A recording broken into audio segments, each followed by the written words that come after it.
ميت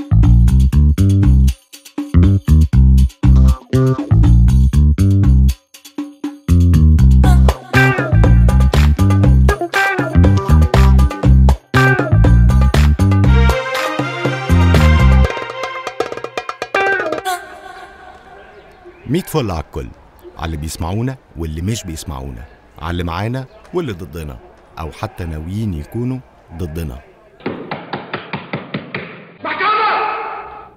حكم المجتمع حضوريا وغيابيا مجتمعا ومنفردا بدون الاطلاع على أوراق القضية والجريمة وبدون سماع شهادة المجني عليها أو الدفاع أو حتى السماح للدفاع بالتواجد. حكم المجتمع ظلما وبهتانا على المجني عليها بالآتي: أولا الإعدام اجتماعيا، ثانيا تجريدها من كل الحقوق وخاصة الحق في القصاص، ثالثا منعها من الحق في العيش والاندماج في المجتمع ورفضها ونبذها اجتماعيا، رابعا قتل وتدمير نفسيتها إلى الأبد، خامسا منعها من حق التحدث أو طلب النجدة. وعلى الجاني بالآتي: البراءة وإطلاق سراحه والحرية المطلقة وقبوله في المجتمع ودعوته رسميا بموجب توصيات وآليات المجتمع الظالم إلى تكرار جريمته مرات ومرات ومرات، وإعطائه الضوء الأخضر إنه في بنات الناس حتى يشبع. وبناء على كل ما سبق ومن تاريخه، فعلى المجتمع تفعيل وتنفيذ كل الأحكام والتوصيات السابقة بموجب قرار صادر من المجتمع الظالم. رفعت الجلسة. هو ده الحكم اللي احنا بنصدره كمجتمع على البنت أو الست اللي بتتعرض لجريمة اغتصاب، صح ولا لأ؟ البنت اللي بتتعرض لجريمة اغتصاب بتكون مرفوضة في المجتمع وبيتم إعدامها اجتماعيا ومنبوذة، ومحدش يرضى أو يقبل يتجوزها أو يتقبل أو يتفهم الحادثة اللي تعرضت ليها وهي لا حول لها ولا قوة، وبتتحول إلى وصمة عار على نفسها وعيلتها. مش كده وبس، ده أحيانا كمان بتتحول إلى لحم رخيص في نظر رجالة كتير، وإنها فريسة وفرصة إنه يستغلها جنسيا وينام معاها. ايه ده؟ معقولة؟ والمصيبة الكبيرة ان احنا كمجتمع لينا عين نطالب ونقول حققوا العدالة الاجتماعية. ايه التناقض والكذب والنفاق واللاوعي والظلم اللي احنا فيه ده؟ عدالة اجتماعية ايه اللي احنا بنطالب بيها واحنا كمجتمع بنفتقد لأدنى أساسيات العدالة، وهي إنصاف المجني عليه وتجريم الجاني، وبنعمل العكس تماما. احنا بقينا مجتمع ظالم ومريض فكريا ولا يعرف العدالة الاجتماعية، ودي فضيحة ووصمة عار على جبين المجتمع. من الآخر كده مجتمع فستك فستك، مجتمع بيمحر للمجني عليه. اللي قابل على نفسه يمحر براحته. أنا شخصيا رافض، وعشان كده قررت إني أتكلم. مجتمع ظالم وحكم ظالم لدرجة إنه خلى المجني عليها في كتير من الأحيان تخاف تحكي وتقول إنها مجني عليها، وتكتم وتخبي اللي حصل لها وتدفن نفسها بالحياة بقية حياتها خوفا من ظلم المجتمع. زي حالة منى اللي هنتكلم عليها دلوقتي مع والدة منى. بس طبعا انتوا اتعودتوا إن منى ده الاسم المستعار اللي بستخدمه دايما ومش الاسم الحقيقي. ايه الأخبار؟ تمام يا محمد. اولا شكرا جدا انك قبلتي انك تسجلي معانا. شكرا لحضرتك طبعا. ربنا يخليك. طيب منى عندها كام سنه؟ 17 سنه. 17 سنه. طب ايه اللي حصل في الحادثه باختصار؟ الحادثه نفسها ان هي كانت جايالي وميكروباص، وبعدين اغتصبت واحنا ما نعرفش حاجه، وهي خبت لحد وقت الولاده. ازاي اغتصبت؟ الحادثه كانت ايه يعني؟ هي جايالي عادي. شربوها حاجه او يعني؟ لا خدروها طبعا. اوكي.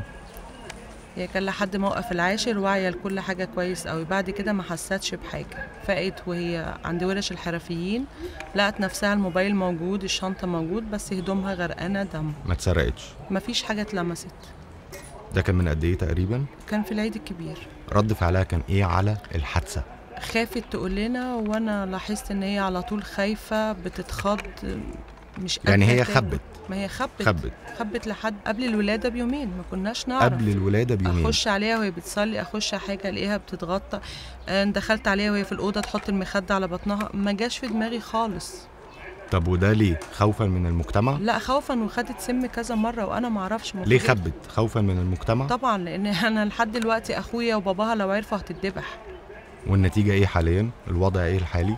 النتيجه ان في طفل موجود على وش الدنيا ملوش اي اوراق ولا اي حاجه. ملوش اي اوراق. عنده قد ايه؟ 7 شهور. 7 شهور ملوش شهاده ميلاد؟ ملوش ولا شهاده ميلاد ولا حاجه. بديله اسمه مش مكتوب بره. في الشهاده. لا لا لا لا طب بتطعموه ازاي؟ بديله تطعيمات بره في حتت خاصه يعني؟ عند دكاتره عيادات خاصة. وطبعا مبالغ كبيره جدا. ومش عارفين ان انتوا تعملوا له شهاده ميلاد. بالظبط. وهي دي النتيجه طفل حاليا. موجود على وش الدنيا ملوش وجود، ورده حياتها انتهت قبل ما تبتدي. طب عايز اسالك سؤال، لو كانت حكت من بعد الحادثه مباشره كان الموضوع خد مجرى تاني وكانت حل تاني إيه؟ كنا على الاقل قدرنا نوصل للحيوان اللي عمل كده. ملوش ما اقدرش اقول حيوان. القصاص ما اقدرش اقول حيوان. لا هو حيوان. هو يعني حيوان. الحيوان ما يعملش كده. هو حيوان. هي الحيوانات بتعمل كده مع بعض بس ده طبيعي، احنا لا. بشر وده الفرق بين الحيوانات والبشر. بنات الناس دي ذنبها ايه ان هو يقعد ياخد برشام ويمشي على الطريق يبهدل ولاد الناس كده؟ ذنبهم ايه؟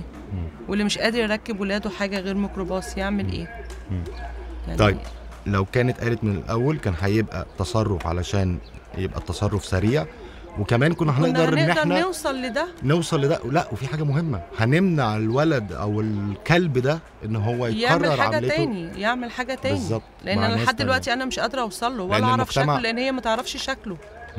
انا لحد دلوقتي باخدها واروح ان هي تعرف اي اوصاف لي اي حاجه. لكن لو كل بنت اتعرضت لحادثه زي دي قالت اكيد على الاقل 80-90% من الكلاب دول هيتمسكوا. الخوف. ورحت سألت في الأزهر إن أنا أكتب الخوف من المجتمع. يعني رحت الأزهر عشان أكتب الولد باسمي، قال لك حرام خلط الأنساب، فما قدرتش إن أنا أتصرف. لحد دلوقتي أنا مش قادرة أعمل الولد ورق. مفيش أي ورق يثبت إن في طفل موجود على وش الدنيا. طيب إيه رأيك في حكم المجتمع الظالم، المجتمع اللي أنت وأنا منه، المجتمع اللي بيمحر للجاني على حساب المجني عليها؟ تقولي له ايه؟ والمجتمع ده تاني اللي انا وانتي منه، وعلى مدار السنين اللي فاتت كلها وصلنا للمجتمع الظالم ده، تقولي له ايه؟ هقول ايه في البنات دي؟ مش اول بنت تضيع. انا سألت محامي قال لي دي مش اول واحده يحصل كده. المشكله دي عشان حصلت عندك الموضوع ده بيتكرر كتير جدا. المشكله دي بتحصل كتير جدا. انت عارفه سنه 2006 كان في 52,000 قضيه تحرش واغتصاب بمعدل 140 في اليوم. بس دول ده اللي تم الاعلان عنهم. طفل ده تم الاعلان عنهم. ماشي، دول ما جاش منهم طفل. طبعا دي كارثه تانية طبعا. يعني دي كده بيبقى سبب ولاد الملاجئ وولاد الشوارع. انا ما اقدرش ان ده يبقى كده. طب تقولي ايه للمجتمع الظالم ده؟ ايه الحل؟ الحل حسبي الله ونعم الوكيل. ما اقدرش اقول حاجه تانية.